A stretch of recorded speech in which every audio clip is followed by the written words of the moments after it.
Assalamualaikum warahmatullahi wabarakatuh. Perkenalkan, nama saya Martiani dari ruangan 3 semester 5, Prodi Pendidikan Agama Islam, Sekolah Tinggi Al-Ghazali Bulukumba. Baik, pada kesempatan kali ini saya akan menjelaskan materi tentang teori belajar konstruktivisme. Pengertian teori konstruktivisme. Jika dilihat secara umum, memandang ilmu pengetahuan tidak hanya sebatas mengungkap mengenai fakta, kaidah, dan juga konsep yang harus diingat secara baku. Di mana konstruktivisme ini justru lebih menekankan bahwa peserta didiklah yang harus mengkonstruksikan pengetahuannya itu sendiri, sehingga peserta didik yang nantinya akan memberikan nilai sentimental dan juga menggali ilmu pengetahuan, baik melalui kajian, penelitian, atau melalui pengalaman. Intinya, konstruktivisme merupakan teori belajar yang mengusung pembangunan kompetensi, keterampilan, atau pengetahuan secara mandiri oleh peserta didik yang difasilitasi oleh pendidik itu sendiri melalui berbagai macam rancangan pembelajaran serta tindakan yang dibutuhkan untuk menghasilkan perubahan yang diperlukan oleh peserta didik. Tokoh-tokoh dalam teori konstruktivisme.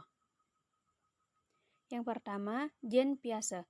Teori konstruktivisme yang dikemukakan oleh Jean Piaget dikenal dengan konstruktivistik kognitif atau personal konstruktivisme, yaitu suatu proses di mana peserta didik membangun pemahaman melalui pengalaman-pengalaman dan interaksi mereka sendiri.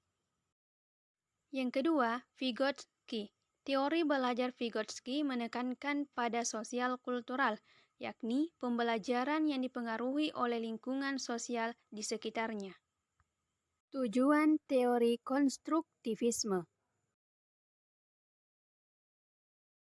Yang pertama, membantu peserta didik dalam memahami isi dari materi pembelajaran. Yang kedua, mengasah kemampuan peserta didik untuk selalu bertanya dan memberi solusi atas pertanyaannya. Yang ketiga, meningkatkan pemahaman peserta didik terhadap suatu konsep secara komprehensif.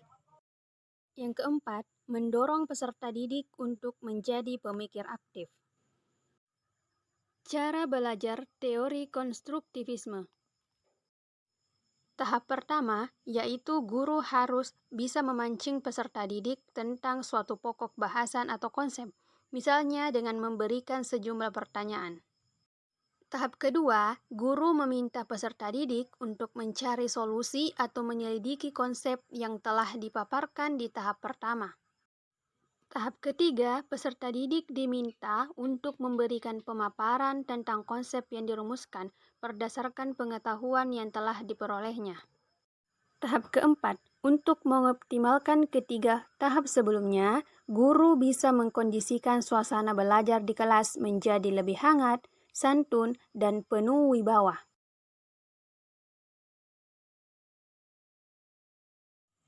Pengetahuan dibangun oleh siswa sendiri.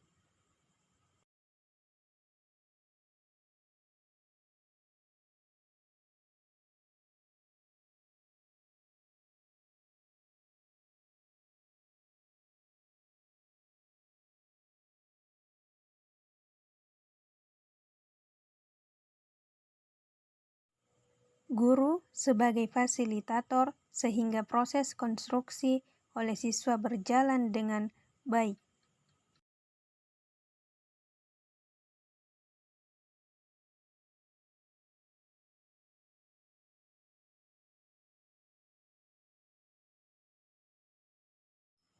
Siswa menemukan permasalahan yang sesuai dengan pembahasan.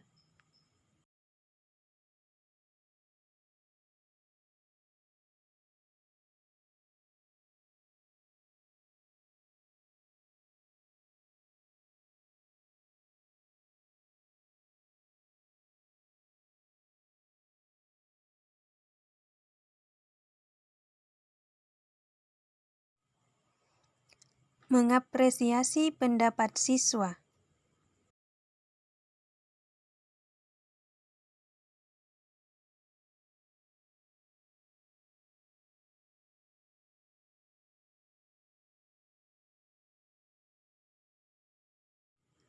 Berbagai macam sumber belajar penunjang pembelajaran.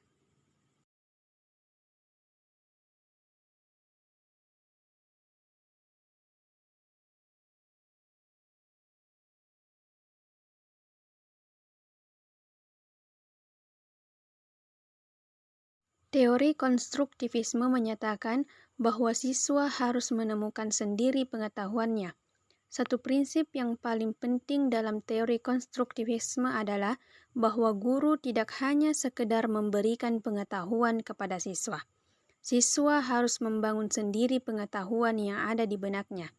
Guru dapat memberi siswa anak tangga yang membawa siswa ke pemahaman yang lebih tinggi, dengan catatan bahwa siswa sendiri yang harus memanjat anak tangga tersebut. Maka dari itu, teori konstruktivisme dapat diterapkan pada jenjang sekolah dasar.